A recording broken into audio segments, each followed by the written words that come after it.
Onu da ye. Səslə də Geçən dəfə qurudulmuş dondurmanın dadına baxdıq. İndi isə qurudulmuş meyvənin dadına baxacağıq.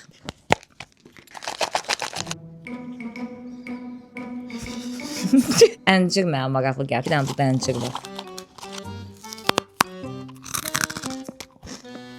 yavaş-yavaş da o nə xıpıldadırsan.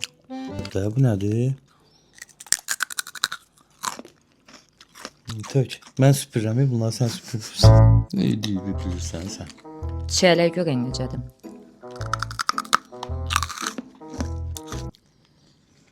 Allah haqqı bir köpüklü şey deyil. Kivi. Dad zad yoxdur onda. Ha, heç bir şey, sıfır. Kivi ağarıb. Kimin kimi ağarıb? Hayır, mən vəziyyət Melşad. Qurudulmuş dondurma hardasa qəşəng maraqlıydı. Bu çatmadı mənə. Sıfır. Bəyənmədim. Burada sizin reklamınız ola bilər.